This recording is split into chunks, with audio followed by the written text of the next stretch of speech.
میرے آقا کو دیکھو گے چمکنا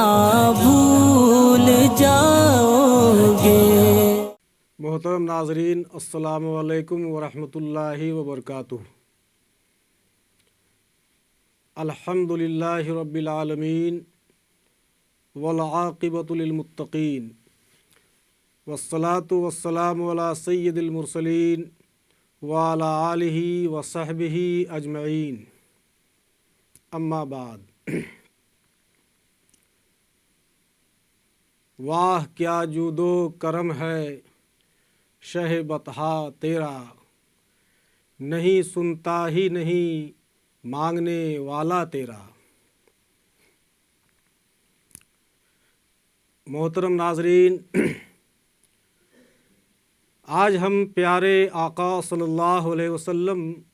کی شان جود و کرم پر روشنی ڈالیں گے۔ عربی زبان میں جود، کرم، سخا، سماحت یہ چند ایسے الفاظ ہیں جن کے معانی قریب قریب برابر ہیں، سب مترادف المعانی ہیں، لیکن لغات عرب کے ماہرین نے ان کے مابین بڑا لطیف فرق بیان فرمایا ہے،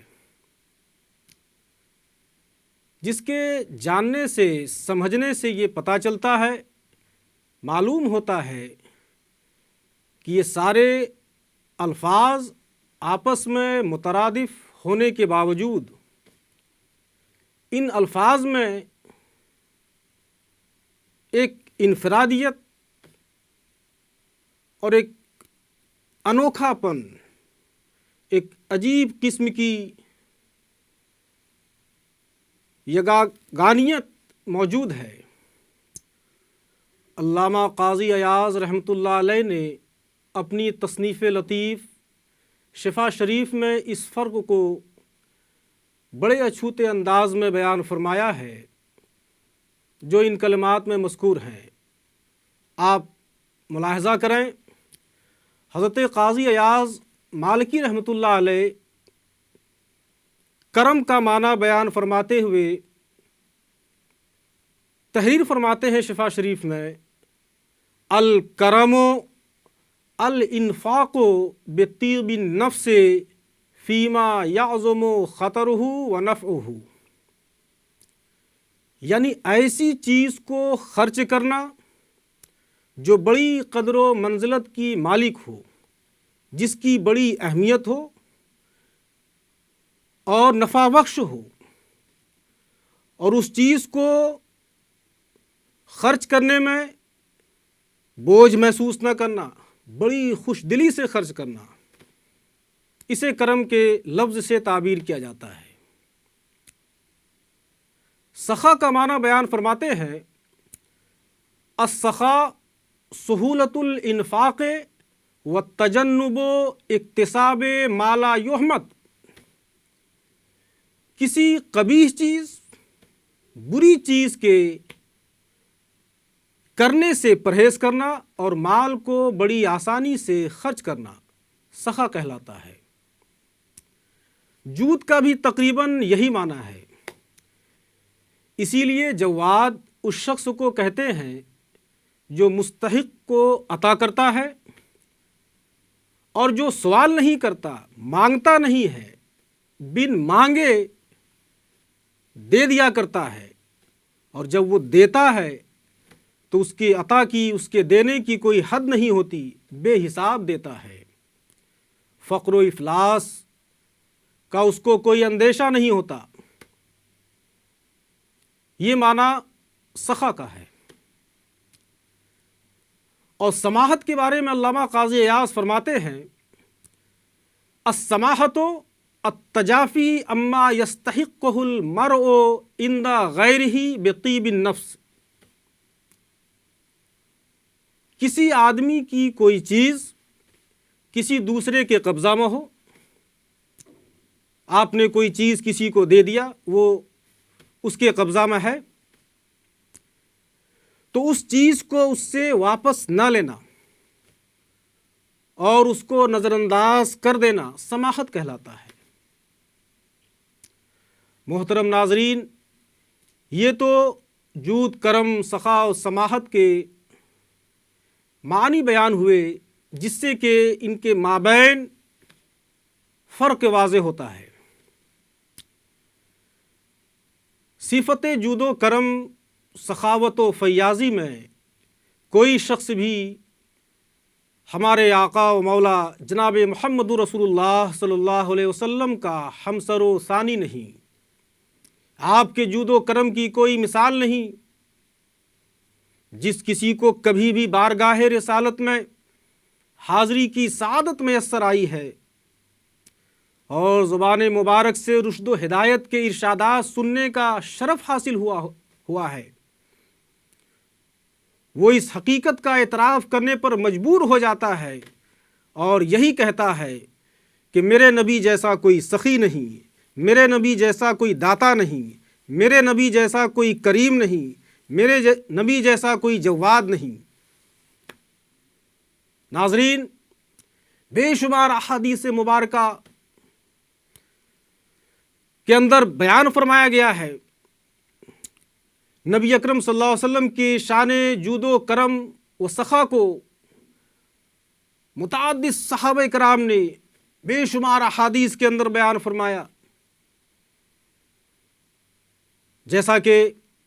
ایک حدیث پاک ہے، حضرت جابر ابن عبداللہ کو یہ کہتے ہوئے سنا گیا، ما سئل النبی صلی اللہ علیہ وسلم عن شیء وقال لا، کہ ایسا کبھی نہیں ہوا کہ نبی اکرم صلی اللہ علیہ وسلم سے کسی نے کوئی چیز مانگی، کسی سائل نے نبی سے کوئی سوال کیا اور حضور نے اس کے جواب میں انکار فرمایا، لا فرمایا، ایسا کبھی نہیں ہوا۔ اسی حدیث کی ترجمانی تو فاضل بریلوی نے علیہ الرحمہ نے فرمائی ہے کہ واہ کیا جود و کرم ہے اے شہ بطحا تیرا، نہیں سنتا ہی نہیں مانگنے والا تیرا۔ یعنی شعر کے اندر فاضل بریلوی علیہ الرحمہ نے بیان فرمایا کہ نبی اکرم صلی اللہ علیہ وسلم کی شہ بطحا کے جود و کرم کی کوئی مثال نہیں ہے کہ کوئی بھی مانگنے والا، آپ کے در کا بھکاری، آپ کی زبان مبارک سے نہیں کا لفظ اس نے کبھی نہیں سنا، جب بھی مانگا نبی نے اس کی مراد کو، اس کی حاجت کو پوری فرمائی۔ اسی حوالے سے فرزدق شاعر نے کیا خوب فرمایا ہے، ما قال لا قط الا فی تشہد ہی لولا التشہد کانت لاؤہ نام، کہ میرے ممدوح، میرے آقا نے تشہد کے بغیر کبھی لا نہیں کہا۔ یعنی جب لا کہا صرف تشہد میں، اگر تشہد میں اشہد ان لا الہ الا اللہ کہنا ضروری نہ ہوتا تو پھر آپ کی لا بھی نام ہوتی۔ یعنی بتانا یہ چاہ رہے ہیں کہ چونکہ کلمہ طیبہ اشہد ان لا میں لا سے معبودان باطل کا انکار ضروری ہے، اس لا سے نفی کا معنی لینا ضروری ہے، تو صرف اسی تشہد میں، کلمہ طیبہ میں آپ کا لا نہیں اور نفی کے معنی پر ہے، ورنہ اگر ایسا نہ ہوتا تو آپ کا لا بھی نام ہوتا، آپ لا بھی فرماتے تو آپ اس سے مراد ہاں اور نام ہی ہوا کرتا۔ سبحان اللہ، سبحان اللہ۔ حضرت ابن عباس رضی اللہ عنہ نبی اکرم صلی اللہ علیہ وسلم کی شان جود و کرم کا ذکر کرتے ہوئے فرماتے ہیں کہ نبی کریم صلی اللہ علیہ وسلم لوگوں کو بھلائی پہنچانے میں ساری دنیا سے زیادہ سخی تھے، اور خاص طور پر ماہ رمضان المبارک میں آپ کی شان و جود و کرم نرالی ہوا کرتی تھی۔ حضور صلی اللہ علیہ وسلم کی جب حضرت جبرائیل سے ملاقات ہوتی تو آپ کی سخاوت کا یہ عالم ہوتا جیسے تیز ہوا چلتی ہے، یعنی ماہ رمضان المبارک میں اس سرعت کے ساتھ، اس تیزی کے ساتھ، اس کثرت کے ساتھ آپ کی سخاوت فرماتے، آپ کا دریائے فیض جاری رہتا، جیسے کہ تیز ہوا چل رہی ہے، اس سے بھی زیادہ تیز۔ ایک اور حدیث کے اندر حضرت انس رضی اللہ عنہ سے مروی ہے کہ ایک آدمی نے نبی اکرم صلی اللہ علیہ وسلم کے سامنے دستے سوال دراز کیا، آپ سے سوال کیا، کچھ مانگا، تو حضور کے دستے جود و سخا نے اس کو اتنی بکریاں عطا فرمائی جن سے 2 پہاڑوں کے درمیان کی وسیع وادی پر ہو گئی۔ بے حساب دیا، ضرورت سے زیادہ دیا۔ جب وہ سائل لوٹ کر اپنے اہل وطن کے پاس آیا تو اس نے انہیں کہا، اپنے قبیلہ والوں سے کہا، اسلموا فإن محمدًا یعطی عطاً من لا یخشی الفاقۃ۔ اے لوگو، وقت ضائع مت کرو، وقت برباد کیے بغیر اسلام قبول کر لو۔ کیوں؟ اس لیے کہ محمد جب کسی کو کوئی چیز عطا فرماتے ہیں تو پھر اسے فقر و فاقہ کا اندیشہ نہیں رہتا۔ ناظرین، حضور کی یہ فیاضی، یہ سخاوت صرف اسی سائل کے ساتھ مخصوص نہیں تھی، بلکہ ان گنت لوگ آئے اور اپنی جھولیاں بھر کر لے گئے۔ دینے والے کریم نے انہیں ان کی توقعات سے، ان کی ضروریات سے کہیں زیادہ عطا فرمایا۔ آپ غور کریں، جس رات غار حرا میں نبی اکرم صلی اللہ علیہ وسلم پر وحی الہی کا نزول ہوا، پہلی وحی نازل ہوئی، آپ پر ایک عجیب سی کیفیت طاری ہو گئی، ہیبت طاری ہو گئی۔ گھر واپس تشریف لائے، حضرت خدیجہ الکبریٰ سے سارا ماجرا بیان فرمایا تو حضرت خدیجہ حضور صلی اللہ علیہ وسلم کو لے کر ورقہ بن نوفل کے پاس حاضر ہوئی تو حضرت ورقہ بن نوفل نے حضور صلی اللہ علیہ وسلم کے حالات سن کر فرمایا، انکا تحمل الکل وتکسب المعدوم۔ میرے آقا کو دیکھو گے